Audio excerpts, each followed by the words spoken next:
জড়ো হয়েছেন। আজকে ও যে কথাটা বলছিল সেটা সত্যি। অনেক সময় আমরা অফিসাররা মনে করি এই শ্রমিক দিবসটা আমাদের কেন, আমরা তো শ্রমিক নই। এই ধারণাটাই কিন্তু আমাদেরকে হাঁটাতে হবে। ঠিক কথাই বলছিল, দুটোই পক্ষ আছে, একটা হচ্ছে মালিক পক্ষ, একটা হচ্ছে শ্রমিক পক্ষ।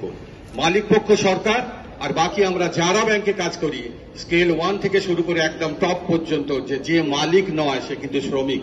প্রত্যেকের উপরেই কিন্তু আজকের এই খাঁড়াটা কিন্তু নেমে আসছে। শোষণ, পীড়ন, নিপীড়নের এই যে ধাক্কা, সেই ধাক্কা আমার মনে হয় ব্যাংকিং সেক্টরে বোধহয় সব থেকে বেশি।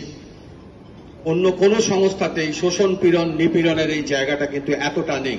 যার ফলে সত্যি ঠিকই আমাদের কিন্তু এই 8 দিনের সপ্তাহ বা 8 ঘন্টার এই যে কাজ, সেই কাজের লড়াই কিন্তু আবার নতুন করে শুরু করতে হবে। আমরা তাই সেই লড়াইয়ের মধ্যে রয়েছি। 5 দিনের সপ্তাহ থেকে শুরু করে আমাদের বিভিন্ন সময় যে আমাদের রেগুলেটেড ওয়ার্কিং আওয়ার্স, সেই জায়গাটার মধ্যে আমরা রয়েছি। কিন্তু অনেক সময় দেখা যায় অনেক ব্যাংকে তাদেরকে যে শনিবার, যে দুটো স্যাটারডে অফ আছে, শনিবার বা রোববার দিনও তাদেরকে আসতে বাধ্য করা হয়। তার মানে কি, এই জায়গাটাতে কিন্তু সরকার চাইছে, কর্তৃপক্ষ চাইছে। এবং আপনারা জানেন যে বিভিন্ন ব্যাংকে যেভাবে চলছে, যে বিভিন্ন পোর্টালের মাধ্যমে, যে বিভিন্নভাবে যে ট্রান্সফার পদ্ধতি থেকে পোর্টালের মাধ্যমে মেকানাইজড করে এআই এর সাহায্যে যেভাবে করার চেষ্টা করছে, তাতে কিন্তু আগামী দিনে আমরা যারা ট্রেড ইউনিয়ন করি, আমরা যারা মানবিকতার মুখ দেখে বিভিন্ন মানুষের কষ্টের কথা চিন্তা করি, বিভিন্ন সুইটেবল পোস্টিং এর কথা চিন্তা করি, সেখানে আমাদের হাত কিন্তু অনেক কমে যাবে। এবং সব থেকে ভয়ঙ্কর জিনিস আপনারা হয়তো সবাই জানেন, বেশ কিছু ব্যাংকে চলে এসেছে এবং আসতে চলেছে, সবকটি ব্যাংকে আসবে, আপনার যে মোবাইলের মধ্যে জিপিএস ট্র্যাকিং চালু করতে চলেছে। মানে আমাদের পায়ে আবার সেই শৃঙ্খল, সেই বেড়ি কিন্তু ওই কৃতদাস প্রথায় কিন্তু ঢুকিয়ে দিতে চাইছে। আমি কোন সময় কোন জায়গায় এসে পৌঁছলাম, আমার ট্রেনে লেট হলো কি আমার আসতে রাস্তায় কি ঝামেলা হলো, সমস্ত কিন্তু ট্র্যাক করবে। আমি ছুটির দিনে কোথায় রয়েছি, কি কাজ করছি। কিছু কিছু কর্তৃপক্ষ দু একটা জায়গায় ছোট্ট ছাটকা তারা কিন্তু এটা চেষ্টা করেছেন, কিন্তু এখন দেখতে পাচ্ছি তার চেষ্টা তারা কিন্তু ছিলেন ফোর রানার। তাদের চিন্তা ভাবনাগুলো কিন্তু ফলপ্রসূ হতে চলেছে, লিগালাইজড হতে চলেছে এই জিপিএস ট্র্যাকিং। দু একটা ব্যাংকে আপনারা জানেন যে আছে, অলরেডি আছে, যে তাদের কোনো ট্রান্সফার যেগুলো হয়, মাস ট্রান্সফার লিস্ট বেরোয় না, তার HRMS এ চলে আসে যে you have been transfer to Guwahati and tomorrow you are suppose to join there in. কিছুদিন আগে অন্য একটি ব্যাংকের একটি মহিলা অফিসার আমাকে ফোন করছিল কাঁদতে কাঁদতে, যে স্যার আমার বিয়ে ঠিক হয়েছে, আমার 7 দিন পরে আমাকে কালকে HRMS এ চলে এসে, আমি না গেলে কি হবে? বলছে না গেলে HRMS এ কাল থেকে আনঅথরাইজড লিভ হিসেবে ডিক্লেয়ার করা হবে। তো এর থেকে কৃতদাস প্রথা, এর থেকে শৃঙ্খল বেড়ি রাজনীতি আর কি হতে পারে? আমার মনে হয় ব্যাংকিং সেক্টরে কিন্তু আবার আমাদেরকে গর্জে উঠতে হবে। কিছু কিছু জায়গায় মানুষজন তারা কিন্তু এখনো যে আসলটা কি, রাইটিংস অন দ্য ওয়ালস, তারা কিন্তু এখনো পড়তে পারছেন না। কিছু কিছু ক্ষেত্রে আমাদের হাতে কিছু কিছু ললিপপ ধরিয়ে দেওয়া হচ্ছে, আমরা তাতেই সন্তুষ্ট থাকছি। কিন্তু ব্যাংকারদের যে আত্মমর্যাদা, সেই আত্মমর্যাদার জায়গায় কিন্তু তারা কুঠারাঘাত করার জন্য সবসময় কিন্তু তারা তৈরি রয়েছেন।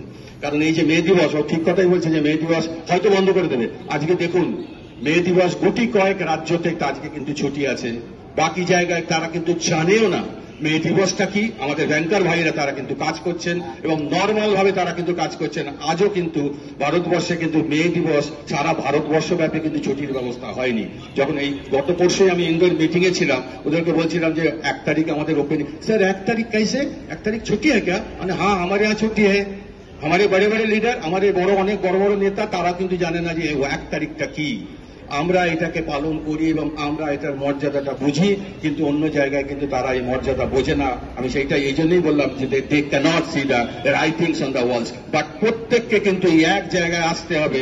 দেওয়ালে পিঠ থেকে গেলে যেভাবে 1886 সালের লড়াইটা হয়েছিল, সেটা কিন্তু এমনি এমনি হয়নি। দীর্ঘদিন ধরে 2 বছর ধরে 84 সাল থেকে শুরু করে 86 সাল পর্যন্ত তারা কিন্তু সংগঠিত হচ্ছিল। আলটিমেটলি কিন্তু এই রক্তক্ষয়ী সংগ্রামের মাধ্যমে তারা কিন্তু এস্টাবলিশ করতে পেরেছিল যে 8 ঘন্টার ডিউটি, সানরাইজ টু সানসেট, এই 8 ঘন্টার ডিউটি, এটা কিন্তু একটা মানুষের ন্যায্য অধিকার, সাংবিধানিক অধিকার এটা হওয়া উচিত। আজকে দেখা যায় যে বিভিন্ন প্রাইভেট সেক্টরে তারা কিন্তু খুব আনন্দের সঙ্গে বলছে 10 ঘন্টা কাজ করছি, কিন্তু 10 ঘন্টাটা যখন 16 ঘন্টা হয়ে যাবে, then they will realise what is where the problem lies. তো আমাদের এই জায়গাটা কিন্তু সংগঠিত হতে হবে।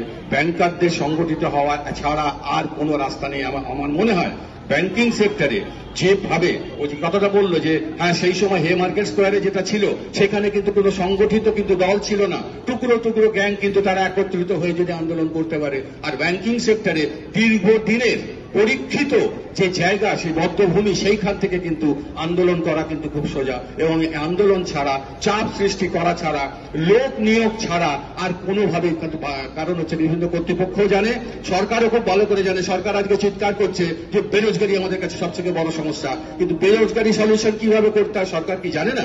সরকার খুব ভালো করে জানে যে ব্যাংকিং সেক্টরে কত লোক নিয়োগ করতে হবে। তা সত্ত্বেও তারা করে দেয় একটাই কারণে, যে ব্যাংকারদেরকে আরো কষ্ট দিতে হবে। তাদের মধ্যে এই যে ট্রেড ইউনিয়নের যে মানসিকতা, এই মানসিকতাকে শেষ করতে হবে। কিন্তু ট্রেড ইউনিয়ন কত সহজে শেষ করা যায় না। যতদিন মালিক থাকবে ততদিন শ্রমিক থাকবে, এবং যতদিন শোষণ, পীড়ন, নিপীড়ন থাকবে ততদিন পর্যন্ত আমাদের এই জেহাদ জারি থাকবে। এবং আমার মনে হয় এই জেহাদ, এই লড়াই, এই আন্দোলনকে আরো সুদূর প্রসারিত করে তবেই কিন্তু ব্যাংকারদের জায়গাটা কিন্তু আমরা সুরক্ষিত করতে পারবো। ধন্যবাদ। আজকের মে দিবসে আবার সকলকে লাল সালাম। সবাই সংগঠিত থাকুন, অ্যাওয়ারনেস নিজেদের মধ্যে জাগ্রত করুন যে নিজেকে কিভাবে অ্যাওয়ার করা যায়, আমার ভবিষ্যৎটা কি। ধন্যবাদ। ইনকলাব জিন্দাবাদ।